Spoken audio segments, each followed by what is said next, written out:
सिंधुदुर्ग जिल्ह्यात आज शिक्षकांच्या सहविचार सभेचं आयोजन करण्यात आलेलं होतं। माझ्यासोबत शिक्षक आमदार ज्ञानेश्वर म्हात्रे आहेत। सर, काय सांगाल, आज शिक्षक सहविचार सभेचं आयोजन करण्यात आलेलं होतं आणि अनेक शिक्षकांचे प्रश्न आहेत। जवळजवळ गेली 3.5 वर्ष झाली तुम्ही शिक्षक आमदार आहात, तरीसुद्धा प्रश्न सुटत नाहीत। काय वाटतं, हे कोणाचं नक्की अपयश आहे? आज आम्ही सिंधुदुर्ग जिल्ह्यातल्या शिक्षकांचे जे शैक्षणिक प्रश्न आहेत ते सोडवण्याकरता सर्व संघटना असतील, सर्व शिक्षक असतील यांची सभा शिक्षण विभागाच्या बरोबर लावलेली आहे। याकरता डेप्युटी डायरेक्टर महेश चोते साहेब आहेत, कविता शिंपी मॅडम शिक्षण अधिकारी आहेत आणि त्यांचे सगळे कार्यालयीन पदाधिकारी या ठिकाणी आहेत, कार्यालयीन कर्मचारी या ठिकाणी उपस्थित आहेत, विविध संघटनांचे पदाधिकारी उपस्थित आहेत। 2-3 वर्षापासून म्हणजे 2.5 वर्षापासून मी ज्या वेळेला या जिल्ह्यामध्ये आलो, ज्या याद्या मी शिक्षण विभागाला दिल्या त्यातली जवळजवळ 80% कामं झाली आहेत आणि काही कामं अशी होती, संघटनांचं म्हणणं होतं की आमची कामं सुटत नाहीत। याकरता मी आदरणीय उपसंचालक साहेबांना विनंती केली की आपल्याला तातडीने बैठक घेतली पाहिजे आणि हे प्रश्न सोडवले पाहिजेत। याकरता ही सभा या ठिकाणी आयोजित केलेली आहे।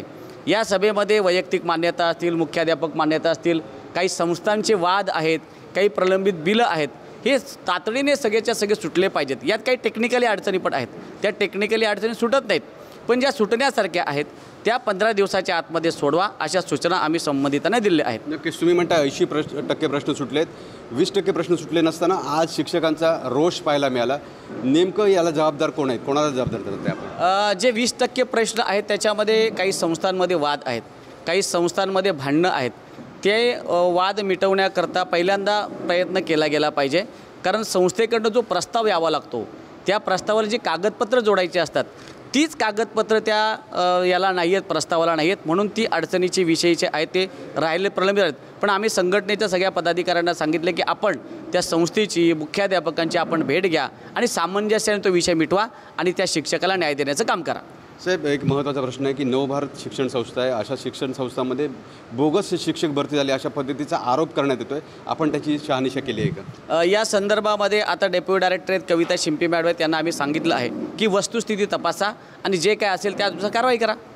पण तुम्ही त्याची शहानिशा केली आहे का? काय वाटतं, खरंच शिक्षक अशी बोगस भरती होते का जिल्ह्यात? नाही, आता अजून तरी मला हे असं नुसतं फक्त तोंडी सांगितलं गेलेलं आहे। या संदर्भात अधिकारी वर्ग त्याची व्यवस्थित शहानिशा करतील, कागदपत्रांची पडताळणी करतील। आता तरी मला सांगता येणार नाही की नक्की याच्यामध्ये काय सत्यता आहे, तर अधिकारी वर्ग त्या संबंधित शिक्षक असतील, संस्था असेल, कर्मचाऱ्यांच्या बाबतीत निर्णय घेतील, त्याची चौकशी करतील आणि नंतर ते मला सांगतील की नक्की काय आहे।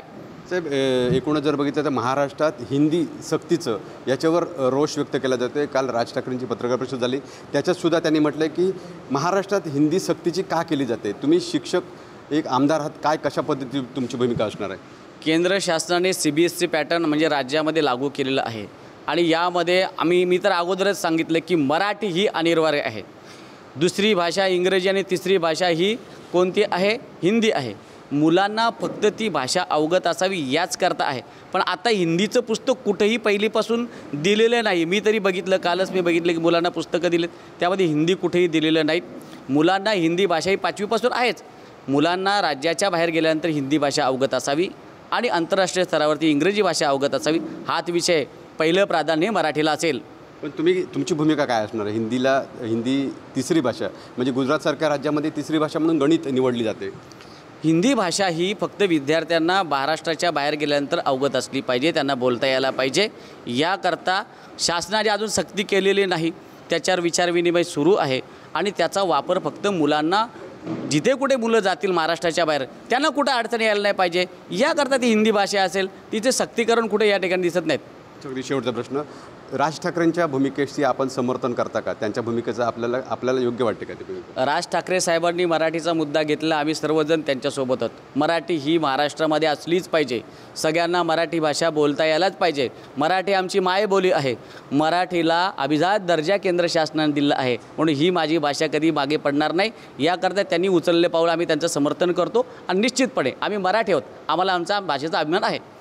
धन्यवाद। विकास गावकर, TV9 मराठी, सिंधुदुर्ग ओरोस।